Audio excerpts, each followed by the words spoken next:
Hello my friends, so I am shooting this video to talk about meditation. Okay, so you will find enormous videos telling you what it is, how to do this thing, etc. etc. Let me tell you how I learned it. The method that I learned was not direct. I learned it by repetition, by actually putting enormous effort. Only and only then the method was revealed to me. Right? Yes. So what it is not a mental state. First of all, if someone says that there is a meditative state or there is anything, I don't think so. There is anything like that. Meditation is not has nothing to do with the after effect system of you directly, right? Not indirectly. Like you can feel pain or you can feel pleasure with that thing or just ease, but actually it's not a state. Yeah, I have written these things so that I can be just precise at what I have to say. It is not a state, it is an action. It's a type of action that you do consciously. It's conscious voluntary repetition of some awareness action, right? It's about persistence. Like for example, there is an object, say, uh, let's say we have breath.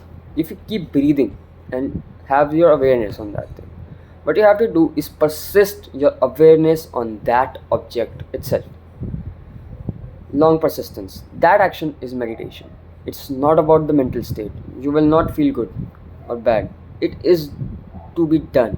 It is a thing of doing. You can do meditation, and you only can do meditation. You cannot feel it, right? You have to lead it. Getting back, uh, okay, so we are clear that it's persistence. So let's get back to the basics. So from where will it emerge? It will emerge from the basics of meditation itself, which is universe watching, the awareness, right? You consciously get aware and you're aware about being aware. For example, say right now, you will be probably aware that if you're sitting, then you're aware about the sit bones. If that thing is an awareness, this is what we call awareness. I might be mixing, but that's the thing. Okay, so for example, say you take an ice block, put it on your hand. What happens then? The awareness actually points. If it doesn't, you can try to keep that thing on there for long. It will actually arrive. You will see. So that is universe watching, that is awareness, and that is mindfulness. Right? This awareness is mindfulness. The practices that you see on YouTube and other sources are guided specific mindfulnesses. But this thing is possible to be done in every aspect of your life. Right, right. And now the second thing we have to talk is undoer buffer. Oh, what is undoer buffer actually? Let's just understand this thing with some analogy. When you use AC, a cooler, or a heater, what happens at that time? You supply the power, it works out. You heat here, but does the work. But what happens when you close the switch? It just turns off and it stays the way it is. Are you actually telling it what to do? Are you holding its state? Or you have to hold it? Not at all. It is there, it will be there. There's nothing you have to do. Because that is its undoer default buffer, the way it says, the way it stays in the nature. That is the same with you. Your body, your brain. It's not about awareness actually. You have to stay away. That is the cost. But with that thing, you have to just sit down, sit back, and observe. Right now, it's also appears like you have to wait, but you have to yourself. You have to lead your system to aim this thing that yes, I have to watch it. This is undo buffer. For example, say I clench my fist. Right, I clench it, clench it, and then leave it. Right, I didn't put this state there. It is just there on its own. right?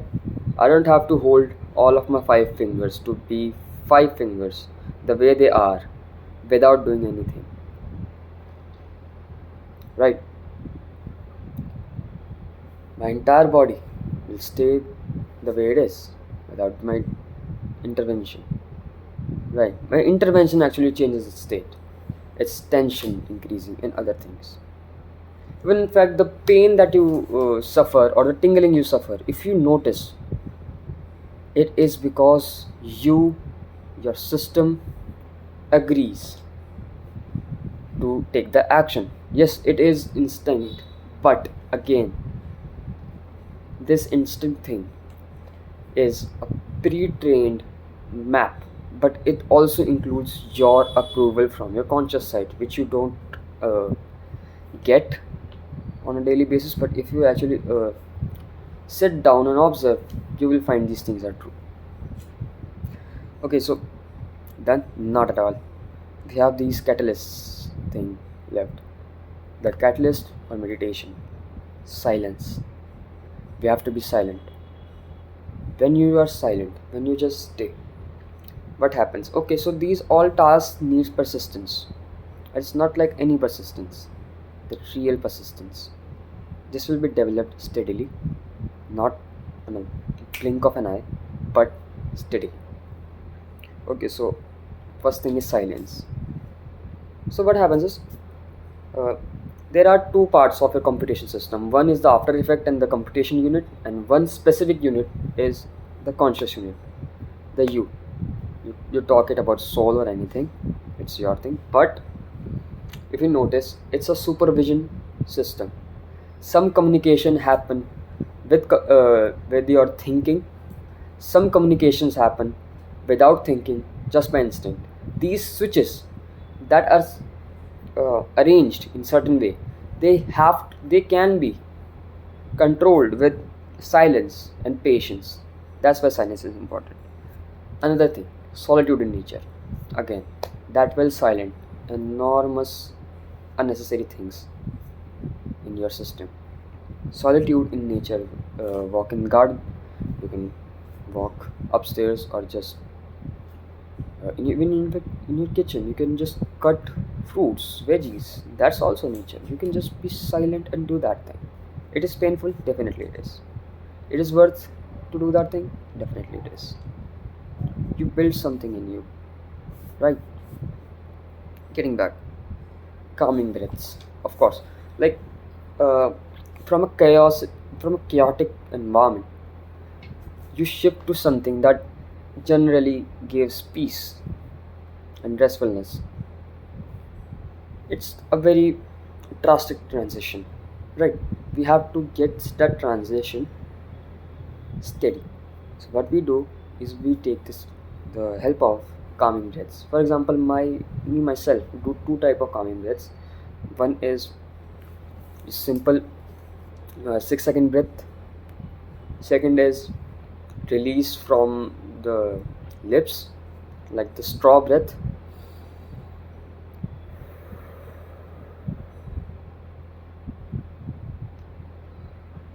That's good.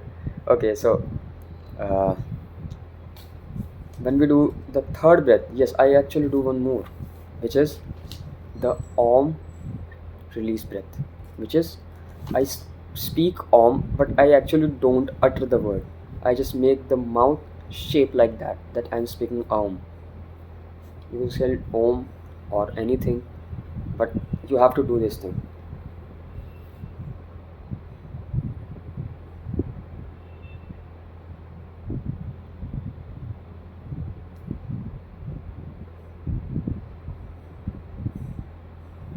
Alright, you can do this thing on your own.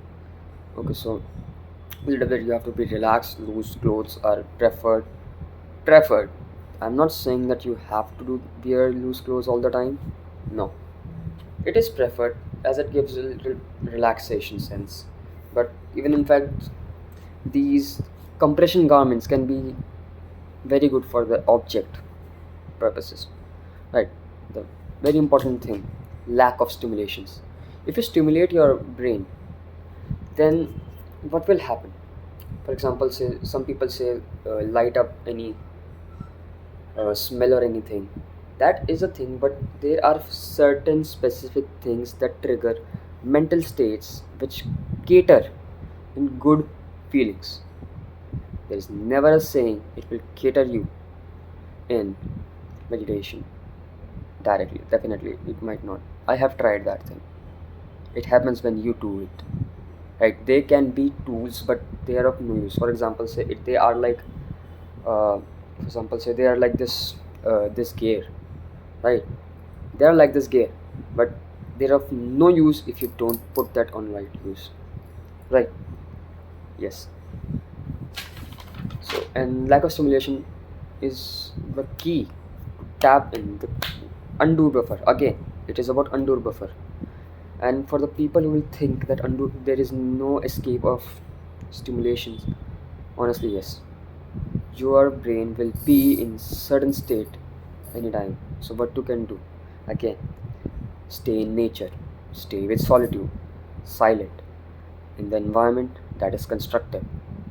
So if you cannot control this stimulation initially, what you do is you marginally adjust the stimulation to work in your favor rather than against you, right? Again, so there are some techniques written. Again, as I said, it's breathing. You can even eat fruits. Okay, so what happens when you eat fruits?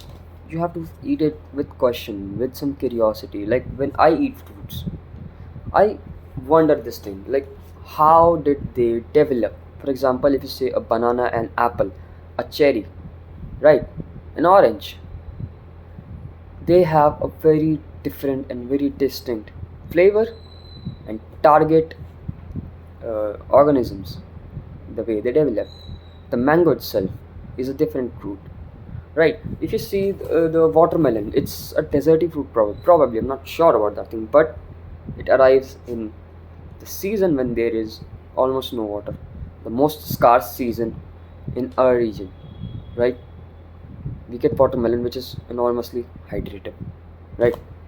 So these things amazes you, so you can be curious about fruit eating. Like walking with solitude in nature, you have to walk in nature with solitude. When you do that thing for some time, you will notice there are a lot of things to see there. Again, you can also use ASMR videos. For example, there are channels like Sublime Stroll and The Gentle Stroll, Walks of Wonders, etc. They make these videos, these uh, tracking hiking videos, in which they just walk with camera in their hand, surrounding sound, ASMR. Even that can do the work. Right? It's a sound-based mindfulness. You have to locate what are the elements out there. Again, this get us to the third thing: the sound meditations, sound mindfulness. Right? Meditation is very easy to be derived from mindfulness. Again, it's a persistence of a single object of a real world thing. Right? Yes. Okay, we have covered sound meditation, sound mindfulness actually, and then there is touch mindfulness. For example, say the temperature mindfulness, the hot, the cold weather. It is actually not a distraction. It actually is the way. You can use that thing as the object. Definitely true. It's easiest things. This is one of the easiest things that I use. Right, right. Analysis of universe nature. Again, it boils down to the curiosity, the nature of universe, the physical universe, the physics of that thing, right? Yes, you will you will see certain things behaves differently in nature. What does that do? That probably not will motivate you directly, but these things will uh, generate the curiosity, the thing you need to voluntarily lead the process of meditation and mindfulness. How? It will actually give you the curiosity how things work. It will give you the zeal to, rather than just looking on in your books or on any internet. You just go and see, and you can see it's already there. It is there. The nuclear fusion, fission, in all the things. Bernoulli's principle, Archimedes, Newton's laws, everything was there already. We are not inventing anything. We are just discovering it is there. Again, getting back, you can eat. Yes, now it's food. You can cook food. Cooking food is actually one of the best practices for mindfulness. How? Like, you have to prepare the food, right? There are different type of elements that you use while preparing the food. It can be an animal that you slaughter or something, or a plant ingredients. In our diet, we use, I actually prefer a food with different textures. Why? Because it's very fun to process them. The sound while you cut those fruits, right? Sound that arrive when you cut those fruits, the sizzle, the temperature change, and their state change when you heat it, right, in the on the pan. That's so amazing. And after that thing again, when you eat it, I specifically prefer textures. And for a little bit of curiosity, I try to add as much elements as I can. Yes, my foods are actually bad in taste probably, but they're good in texture because that's what I try to focus on. Right. Yes. So they're so amazing. Like for example, something soft, something different texture. Probably I also try at times different temperature things. For example, so you take bananas. Uh, there is some hot dish. You can add banana pieces into it, and then or mango pieces into it. Then it will become a different flavory thing and a different texture. It's a cold texture and a softer texture. Right. That can actually help. Yes, you can actually do meditative mindfulness by eating. Okay, so there is one very classic thing. It's Shambhavi Mahamudra. When you do this thing correctly, like there is a Shambhavi Mahamudra, you can actually learn these things. Try not to learn it from any guru type person. Learn it from a teacher, right? A certified teacher of this thing, right? When you do this thing, there is a sensation that develops in this section. This sensation is the object you can develop for meditation. You can try mindfulness with that thing, but that will become meditation itself. Again, it is an act of awareness done extendedly, persistently for a long period of time. That is meditation, as what I have learned. Okay, so there's this thing, pain and unease. You think the pain and unease that you have, for example, say the cold that I have and the pain that I have in my head with the cold, or I hit something and it's paining. Yes, it is paining. So what? What can you do? For example, okay, I'm not saying don't take medicines. Yes, I do take medicines, but the medicines take time to work, right? So what you do? You use that sensation as an object to just stay calm. You might not feel good, but at least it's better than just arbitrarily bouncing here and there, right? I use it, and at times it relieves my pain. Yes, it has done that thing, it has relieved my headache while in extreme cold situation, right? Yeah, that's so good thing. It's just chill, just sit down. Okay, no sensation. I use these things because I'm listening to something and I like privacy. But right now, for example, this is a practice thing. You have to just take, right? You just sit down, let the world happen, right? People are shouting, let them shout. Like people are being happy, let them be happy. No problem at all. Like let things happen. Just chill out. Like just sit down and just chill out. Just one thing to do: watch them do anything and still just watch them, right? In the third person, just sitting. Right. That's a very easy method. Probably will like it. Again, the touch sensation mindfulness that I prefer, rain and wind. Yes, I have used that thing, and I try to use these things when I go to my rooftop. I use rain and wind as the objects for meditation and mindfulness. Right? They are a little bit probably mindfulness, not meditation, but still, that gives me enormous relaxation. Yes, it happens, and it's very easy. Like you do have to do nothing. You just have to sit there down, and the rain itself will point you up. Right? It's very easy.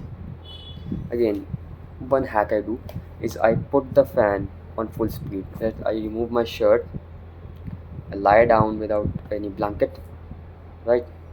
I put these things for the noise cancellation, yes, and then I put the fan on full speed. What happens with that thing is, when the fan is on full speed, it uh, it gives me a lot of air, and that keeps me aware automatically. I don't have to do anything.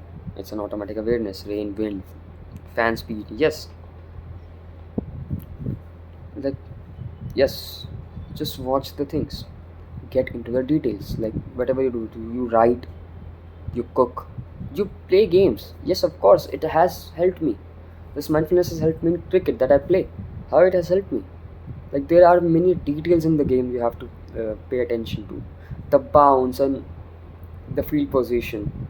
Even in fact, a ball. So the batter position, the style of the batter, for example, that tells me a lot of information. So these getting in detail actually help you in life as well as in this practice if you want to do.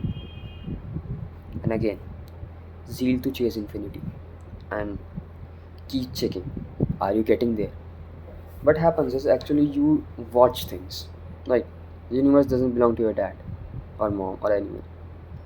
Universe belongs to universe alone. You are a player and you are not the organizer of this game. So what you have to do is you have to keep doing the thing and you have to keep chasing excellence. With this thing, you have to keep watching, are you getting excellence or not? Right, in the long term and then the momentum of real world. Are you getting the excellence or not?